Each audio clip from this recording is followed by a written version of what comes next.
Iansan has been out for about 3 weeks, so now that we've had plenty of time to playtest her, we'll be looking back at how good she is for several different teams and give an updated overall meta-analysis on her. Let's get started.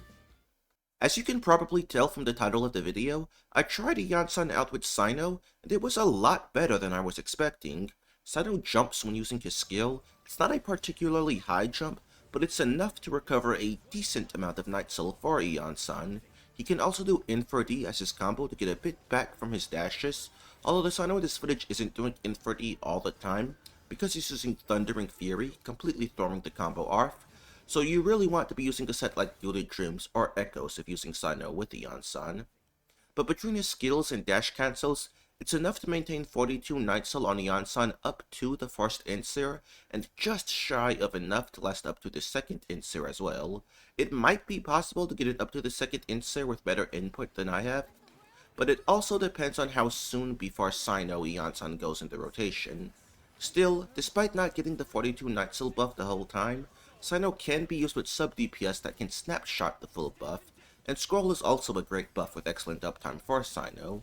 So with Iansan, he can do an overload team with Chevres and Xiangling, gaining the excellent buffs from Chevres, which he actually gets full uptime on, and the Xiangling snapshots of both Chevres and Iansan buffs, while having manageable energy requirements from Chevres Particles and Double Electro.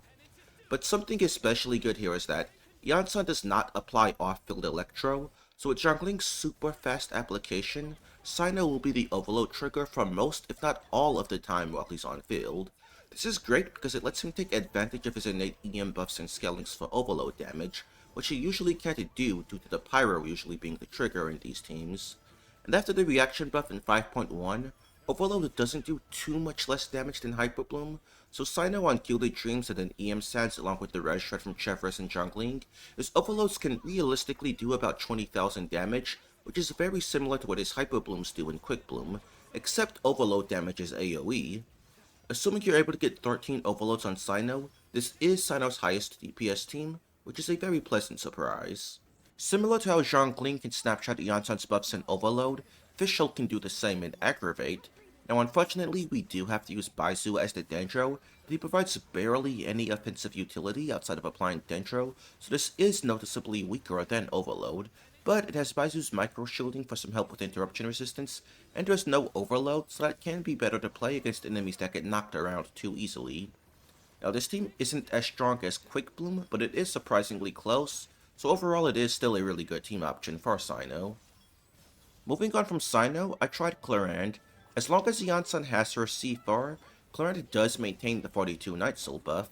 Unfortunately, I could not test with C6 Iansan since this account only has C4, but eyeballing the Night Soul bar on Iansan, it does not look like it's overflowing, so it doesn't seem like Clorinde can get the C6 damage bonus buff. But even without it, the team is very powerful. However, the team both feels and calcs exactly as strong with Auroron instead of Iansan, utilizing his sub DPS damage instead of her buffing. He also has a taunt, which can be very helpful for Clorinde to avoid getting hit, since she can't really dodge and doesn't get poised until C2. So overall, I would say Auroron is better here, but having a mostly equivalent alternative in Iansan is very nice. Speaking of Auroron, I also compared him and Iansan with a Chasca Overvape team. The team calcs quite better with Iansan, but if you happen to have Elegy on Auroron, which is very possible since it's on banner right now, then it calcs about exactly the same with him.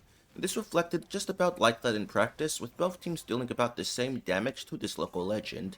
But as I mentioned in pre-release, Chasca's melt team with Mavuika and Seat Lolly is far better for her than Overvape, due to Mavuika's insane front-loaded AoE damage helping tremendously with Chasca's own complete lack of AoE.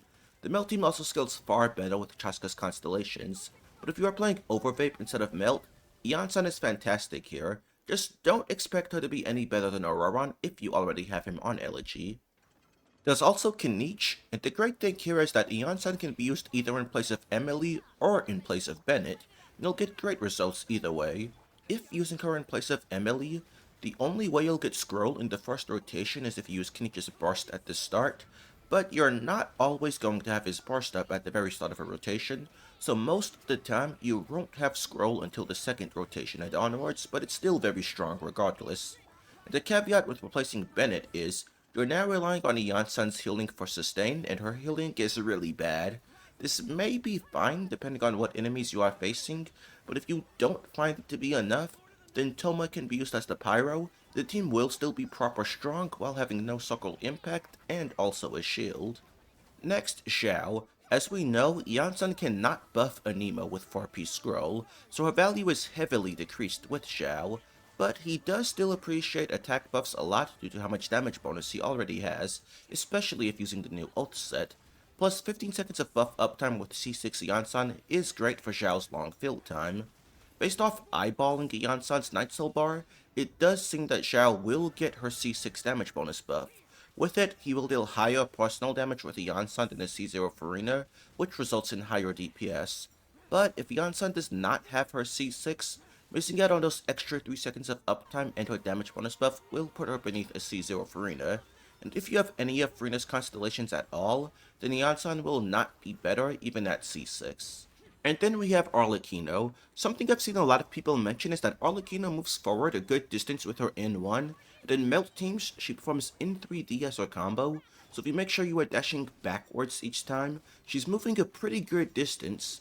It seems to be just slightly under 42 Night Soul that she can maintain on Iansan, so while she isn't getting the max attack buff nor the C6 damage bonus buff, she is still getting a really good amount of attack regardless. The damage I was able to do on Arlecchino with Iansan was very similar to with Xiaonin, actually slightly higher, so this is a really good use case for Iansan. She's a very good side grade to Xiaonin here.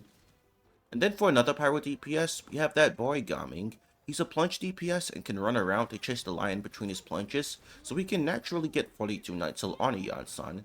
However, because Seed Lali and Bennett are both cast after Iansan in the rotation, the first plunge will be under 42 Night Soul, and then the buff itself will be expired by the 5th.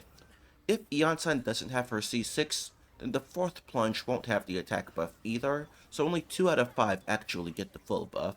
In my testing, Gaming's plunge damage was a lot higher with Zhan Yun, but that's because VV was active, and it doesn't have great uptime in this team, so they're not all gonna do that much damage. Plus Zhan Yun had her weapon here, which makes a pretty big impact. It's also worth keeping in mind that Zhan Yun only buffs the damage dealt to one target, while Iansan doesn't have that issue. I also compared to Xiaonin, the damage was higher with Iansan, even with Xiaonin on her weapon. So overall, Iansan is a really great side grade here. If you happen to have C2 Zhan Yun, which isn't too unlikely if you're a Gaming main since he's been on both of our banners, the damage with Zhan Yun will be way too high to not use, but otherwise, Iansan is a really good option here. And then with Mavuika, with C4 Iansan and C0 R1 Xiaonin, I was able to do slightly more damage with Xiaonin. If Iansan was C6, the damage would definitely have been higher with her. However, this doesn't really make Iansan better, because as you've probably heard by now, Mavuika often finishes chambers early into her rotation, before she's had time to regain much fighting spirit. Xiaonin helps Mavuika tremendously with this, since she instantly consumes 90 Night Soul. Xiaonin will also increase your damage by more than Iansan if facing enemies with high resistance, which also applies to any DPS, not just Mavuika. So overall, Xiaonin is definitely better, but Iansan is good enough to be at the very least a really good side grade. Lastly, Varesa. There's really not a whole lot to say here. Iansan was specifically designed with Varesa in mind, and she is her best support. You'll get great results out of Iansan with Varesa, even with a low constellation Iansan, and you've probably picked up at least C0 Iansan on Varesa's banner. And so, that's everyone I found Iansan to be useful with. Overall, as expected in pre-release, Iansan doesn't have a super high amount of great use cases, she's not a universally great attack buffer like Bennett, and she's not moving the needle for nearly as many teams as a lot of players seem to think she would, and by no means is she the second coming of Bennett. So I stand by my take that she was being overhyped. But even still, the specific few use cases that she has are mostly with really strong characters. The only ones I'd say she's truly best in slot with are Varesa, Kinich, and Cyno, but the other characters that she's good with such as Mavuika, Arlecchino, Xiao, Gaming, etc., she is side-grading very strong supports like Xiaonin, Farina, or Zhan Yun for them, which, depending on your account, can be very great if you need to use those characters on another team. So yeah, Iansan is pretty great. And if you liked today's video, please be sure to give a like and subscribe and comment your thoughts down below. Also feel free to join my Discord where you can communicate with me and my community directly. Thanks and goodbye.